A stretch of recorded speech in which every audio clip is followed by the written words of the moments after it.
हरे कृष्णा राधे राधे। आपका स्वागत है आपके अपने चैनल राधा कृष्ण लीला में। आप सभी श्रोताओं का दिन शुभ और मंगलमय हो, इसी मंगल कामना के साथ आज की कथा का शुभारंभ करते हैं।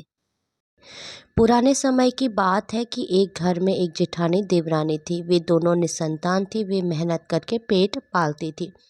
दोनों व्रत पूजन कुछ भी नहीं करती थी। एक दिन दोनों प्रातःकाल गांव में आग लेने गई।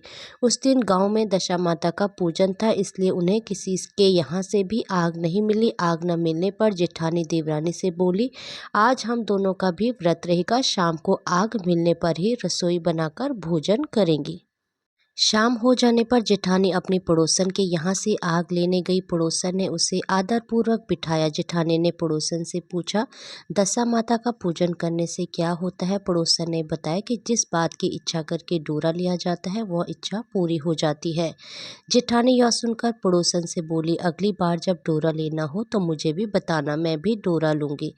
जेठानी जैसे ही आग लेकर घर से बाहर आई तो उसे गाय चरकर आती दिखाई दी। ग्वाला पीछे आ रहा था। उसके कंधे पर एक बछड़ा था और एक गाय बछड़े को चाटते हुए चल रही थी। पड़ोसन ने ग्वाले से पूछा, तुम्हारी गाय की पहली बार प्रसव हुआ है क्या? ग्वाले ने बताया कि हाँ। पड़ोसन ने फिर पूछा, गाय ने बछड़ा दिया है बछिया? ग्वाला बोला, बछड़ा है। यह जानकर जेठानी से पड़ोसन ने कहा कि घर जाकर दशा माता का डोरा ले लो। 9 दिन तक व्रत रखकर कथा सुनना तथा 10वें दिन सिर सहित स्नान करके पूजन करना। दशा माता चाहेगी तो 10 दिन के भीतर ही तुम्हारी मनोकामना पूर्ण हो जाएगी। जेठानी ने घर जाकर सारी बातें देवरानी को बताई। दोनों ने दशा माता से मनौती मांगी कि यदि हम दोनों की संतान होगी तो हम सुहागिनों को न्योता देंगे। दोनों ने दशा माता का डोरा लिया।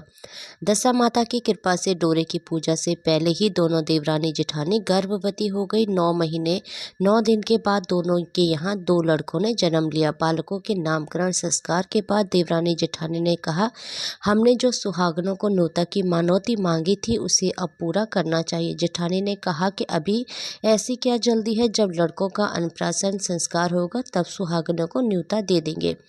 जब लड़के का अन्नप्राशन संस्कार हुआ तब देवरानी ने जेठानी से सुहागिन को न्योता की बात कही, परंतु जेठानी ने बात को टाल दिया और कहा कि लड़के के मुंडन संस्कार पर सुहागिनों को न्योता देंगे।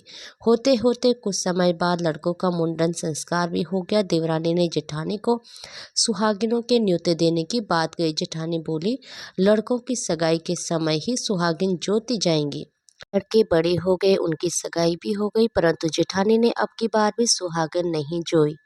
जेठानी बोली, जिस दिन लड़कों के फेरे होंगे उसी दिन सुहागनों को न्योता देंगे। इस पर देवरानी बोली, बहन तुम्हारी जब इच्छा हो तब सुहागन को न्योता देना, परंतु मैं तो लगन के दिन ही सुहागनों को न्योता दूंगी। देवरानी ने लगन के दिन ही सुहागन को न्योता दिया, परंतु जेठानी ने कुछ भी परवाह न की। लगन के बाद मात्र का पूजन करके दोनों दूल्हे बारात जाकर बैंड बाजे सहित ब्याह चले दिए।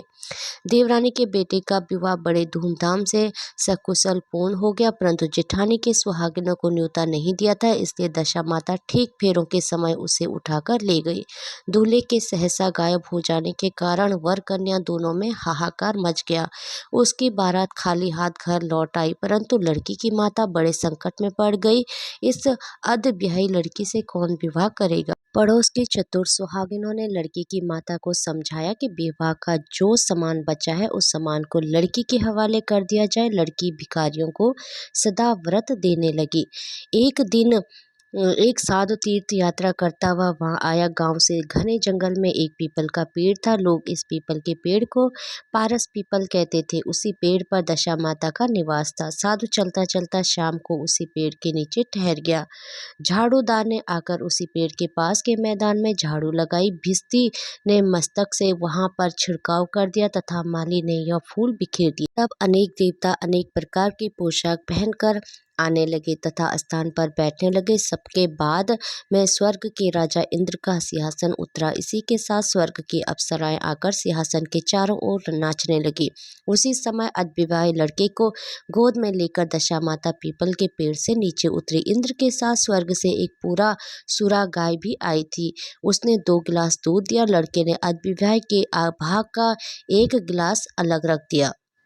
दूसरे गिलास का दूध भी पी लिया। जब तक अप्सराओं का नाच गान होता रहा, दशा माता लड़के को गोद में लेकर बैठी रही। प्रातःकाल होते ही देवताओं का दरबार भंग हुआ। साधु भी वहां से चलकर गांव में आया। साधु महाराज गांव में भिक्षा मांगते मांगते अध बिहार लड़की के घर पर पहुंचा। लड़की ने आदर पूर्वक साधु को बिठाया और भोजन तैयार किया। लड़की ने 3 पत्तल परोस कर रखे। पहली पत्तल अध विवाह अपने पति के लिए रखी, दूसरी पत्तल बाबा जी के सामने रखी और एक पत्तल अपने सामने रखी। बाबा ने अपने आप कहा, वाह, जो बात मैंने रात वहां देखी वही बात यहीं भी देखने को मिल रही। लड़की ने पूछा, क्या बात है बाबा जी? साधु बाबा ने बात टालते हुए कहा, हम वैरागी लोग ऐसे अनेक बात कहते हैं, तुम्हें ऐसी बातों से क्या मतलब? तुम तो भोजन करो और भगवान का भजन करो। लड़की ने हट पकड़ ली। उसने कहा, जब तक आप अपनी कही बात का खुलासा नहीं करेंगे मैं भोजन नहीं करूंगी। इस पर भी साधु बाबा चुप रहे। तब लड़की बोली, आप साधु हैं और मैं सती हूँ। आप या तो अपने कथन को स्पष्ट कीजिए कि आपने रात में क्या देखा, नहीं तो मैं आपको शाप दे दूंगी। तब साधु बाबा ने रात का सारा किस्सा कहा सुना। यह सुनकर लड़की ने बाबा के साथ पीपल के पेड़ के पास जाने का निश्चय कर दिया। साधु बाबा आगे आगे चले और लड़की उनके पीछे पीछे चलती रही। साधु बाबा लड़की को पारस पीपल के पास छोड़कर चले गए। संध्या होने पर नित्य की तरह जमादार ने झाड़ू लगाई, भिस्ती ने अपने मस्तक से पानी का छिड़काव किया और माली ने फूल बिछाई। देवताओं के राजा इंद्र आए। अप्सराओं का नाच गान प्रारंभ हो गया। उसी समय दशा माता पीपल के पेड़ पर से उतरकर दरबार में बैठ गई। लड़के ने सूरा गाय का दूध लिया और एक गिलास अर्धविवाही लड़की के लिए रख लिया। जैसे ही लड़के ने दूध का गिलास मुंह पर लगाया, त्यों ही लड़की दूसरा गिलास हाथ में लेकर वर के सामने आ गई। वह बोली, अपना भाग लेने के लिए मैं उपस्थित हूँ, मेरे लिए क्या आज्ञा है? मैं सेवा करने के लिए तैयार हूँ। तब लड़का बोला, मैं इस तरह से तुमसे नहीं मिल सकता, मैं दशा माता की सेवा में रहता हूँ, मुझे अभी दरबार में जाकर दशा माता की गोद में बैठना होगा।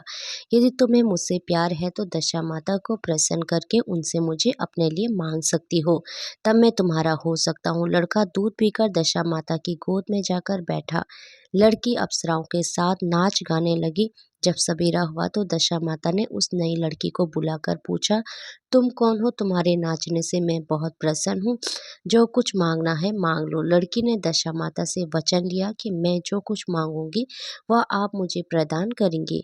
तथास्तु कहने के बाद लड़की ने दशा माता ने अपने पति को पकड़कर कहा, मुझे यही चाहिए। दशा माता ने कहा, तूने मांगा तो बहुत, परंतु मैं वचन दे चुकी हूँ, इसी कारण मैं तेरे पति को तुझे वापस देती हूँ। राजा इंद्र ने पूछा कि भगवती, यह सब क्या राज है? मैं इस राज को जानना चाहता हूँ। तब दशा माता ने बताया कि यह लड़का मेरे वरदान से ही प्राप्त हुआ था और इसकी माता ने मनोती मांगी थी कि लड़का पैदा होने पर सुहागनों को न्योता देगी, परंतु उसने अभी तक अपना वचन पूरा नहीं किया। इस कारण मैं इस लड़के को विवाह मंडप से उठा लाई। यह लड़की इसकी अर्धविवाही पत्नी है और पतिव्रता है। पतिव्रता होने के कारण यह देव समाज में पहुंचकर मुझसे अपना पति मांग रही है। दशा माता के ऐसे वचन सुनकर इंद्र सहित सब देवताओं ने वर वधु के ऊपर पुष्प की वर्षा की। तब तक साधु बाबा भी वहां पर आ गए। साधु बाबा दूल्हा और दुल्हन को साथ लेकर गांव की ओर चल पड़े।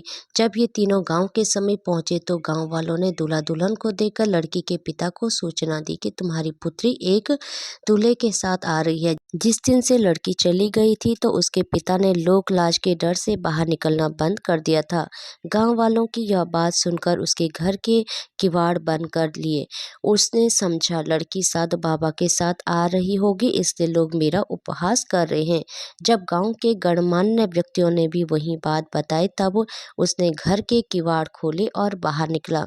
जब उसने सचमुच अपने द्वार पर लड़की और दामाद को खड़े देखा तो उसकी प्रसन्नता का ठिकाना नहीं रहा। लड़की के पिता ने इस खुशी के मौके पर बहुत दान पुण्य किया और फिर से विवाह की तैयारी की। लड़की ने अपनी माता से कहा कि इस तरह से विवाह नहीं होगा, पहले दूल्हे की माता सुहागनों को न्योता देकर बारात लेकर आए, तब विवाह के नेक पूरे किए जाएंगे। लड़की के पिता ने लड़के के घर पर खबर भेजी। लड़के की मां ने पहले सुहागनों को न्योता दिया, तब बारात चली। बड़ी धूमधाम से विवाह हुआ। वर वधु ने दोनों अपने घर पर आ गए। वधु की खुशी में लड़के की माता ने दोबारा सुहागिनों को न्योता दिया।